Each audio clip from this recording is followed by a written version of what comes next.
అయినటువంటి మా ప్రియ పరలోకపు తండ్రి, అద్వితీయ దేవ, సకల ఐశ్వర్యములకు కారణభూతులైనటువంటి మా తండ్రి, నిన్న నేడు నిరంతరం ఏకరీతిగా ఉన్నటువంటి దేవ, మారని దేవ, మార్పు లేనివాడా, స్తోత్రం స్తోత్రం స్తోత్రం. అల్ఫా ఒమేగా అయినటువంటి దేవ, ఆది సంబూధుడా, స్తోత్రం స్తోత్రం స్తోత్రం.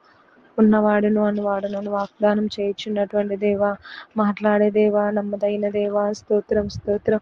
శాశ్వతమైన ప్రేమతో మమ్మల్ని ప్రేమించుచున్నటువంటి దేవ, స్తోత్రం స్తోత్రం స్తోత్రం. సైన్యములకు అధిపతి అయినటువంటి యెహోవా, పరిశుద్ధుడు పరిశుద్ధుడు పరిశుద్ధుడు అని నిత్యం వేవేల దూతల చేత గాన ప్రతిగానాలు చేయబడుచున్నప్పటికీ మా స్థుతులను కోరినటువంటి మా కన్న తండ్రి, ఉదయ కాల సమయమున మీరు దేవుని ఆలయమై ఉన్నారని ఎరగరాని వాక్యం ద్వారా సెలవిచ్చుచున్నటువంటి దేవ, స్తోత్రం స్తోత్రమునైనా తండ్రి. తండ్రి, మీ దేహము దేవుని ఆలయం అని గుర్తెరగరా అని సెలవిచ్చుచున్నటువంటి దేవ, కొరింథీయుల పత్రికలోనైనా 3వ అధ్యాయము 16వ వచనంలో మీరు దేవుని ఆలయమై ఉన్నారనియు దేవుని ఆత్మ మీలో నివసించుచున్నదనియు మీరు ఎరగరా.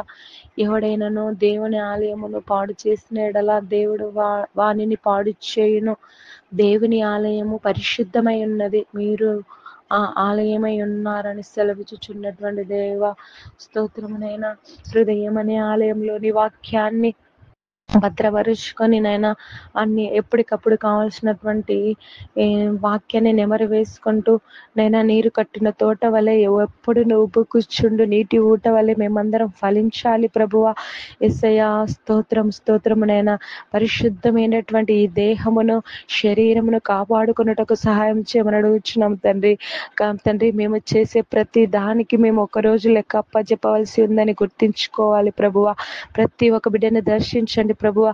పరిశుద్ధమైనటువంటి జీవితాన్ని జీవించుటకు కావలసినటువంటి కృప అభిషేకము చేత ప్రతి ఒక్క విశ్వాసిని, గురువులను, కన్యాస్త్రీలను, దైవ సేవకులను, సేవకురాలను తండ్రి, ప్రతి ఒక్క బిడ్డను పేరు పేరున దీవించి ఆశీర్వదించమని అడుగుచు నేను దేహాన్ని కాపాడుకొని తండ్రి ఆత్మానుసారంగా నడుచుకున్నటకు సహాయం చేయమని అడుగుచు ఈ యొక్క ఉదయకాల సమయమున మాకు ఇచ్చినందుకు నీ కృతజ్ఞతలు చెల్లిస్తూ పరిశుద్ధంగా జీవితాన్ని జీవించుటకు మీ కృపచేత మమ్మల్ని అందరినీ దీవించి ఆశీర్వదించమని యేసుక్రీస్తు నామమున అడుగుచున్నాం తండ్రి, ఆమేన్.